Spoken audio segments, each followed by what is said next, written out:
Hey guys, this is Drew from the ISC. I just want to touch base with you. Anybody new coming on, thanks so much for being here. Chance, I'm glad you came on. Shannon, you too. My sis, Betty. I haven't invited anybody to the survival site simply because I haven't had time to add survival videos yet, or this channel rather. I haven't been on my little survival group on Facebook now in about 2 years probably, except maybe once just every now and then. I've about forgot how to run it, as a matter of fact. But anyway, I'm glad to see everybody on here. That's on here. I don't have as many people because I haven't told anybody about it, to be honest. But that's okay. But listen up. When you start hearing stuff like the governor of Vermont come out and say that there's a chance that we're not going to be able to provide even the basic essentials. Okay, to me that's a red flag. Okay, because I've been telling everybody I know forever, like that kid on the sandlot, forever. I've been telling everybody forever. If you drink a Pepsi, if it's got a lid on it, anything with a lid, if you drink a Pepsi, if you're done with it, rinse it out, fill it back up with water. If you ain't got nowhere to put it, toss it under your bed. Toss it in the back of your closet. If you drink a gallon of milk, rinse it out, fill it back up with water. I've been telling people to do that forever. And people have laughed and scoffed in my face. Also, I sent everybody a little picture out or something like that, and then of course, Chance, you trumped me and sent me a picture of this big giant fire thing. But it's good to have the firewood and the big fire pit that you need. I'm glad you got that, Chance. But guys, listen, I was just showing a small example of what I've got.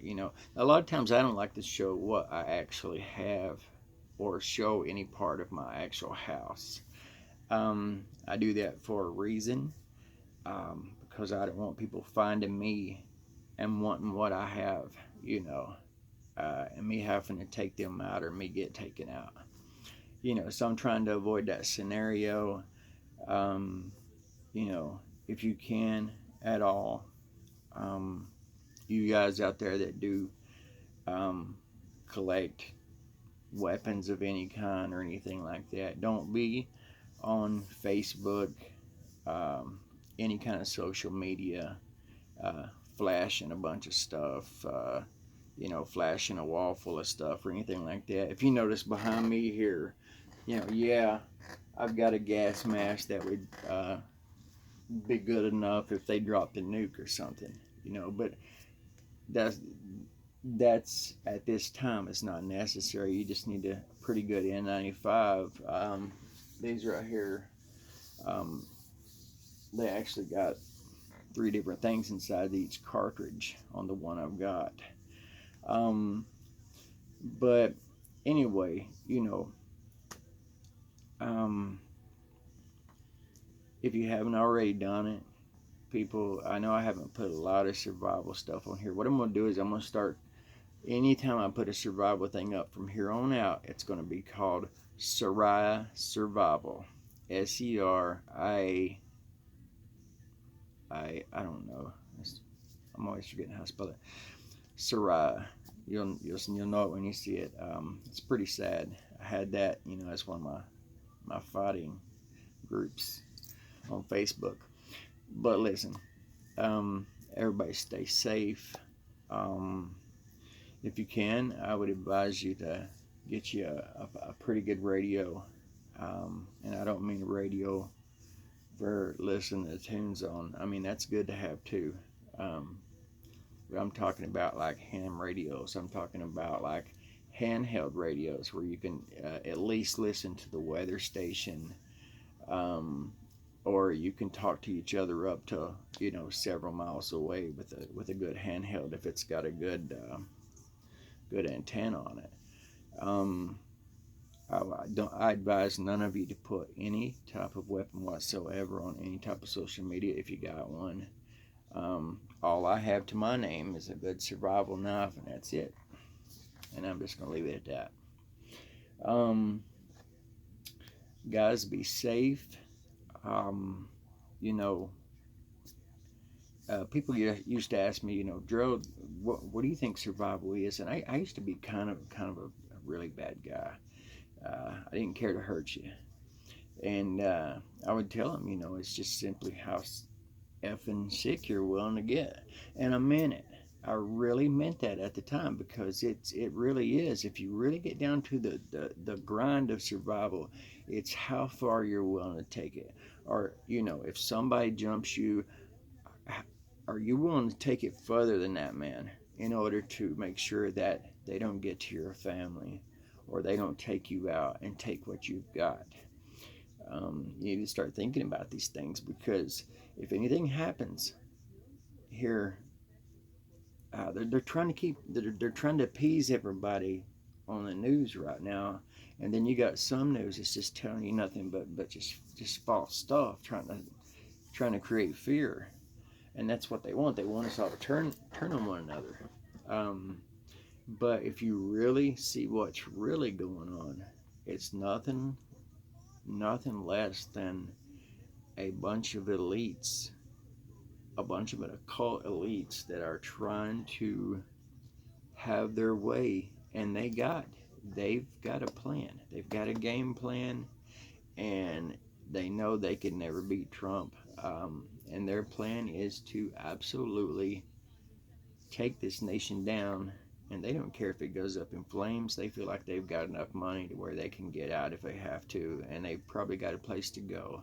And even if they've made friends with a Chacon or whatever, they think they're going to protect them, or the cabal or whatever. They think they'll protect them. No, no.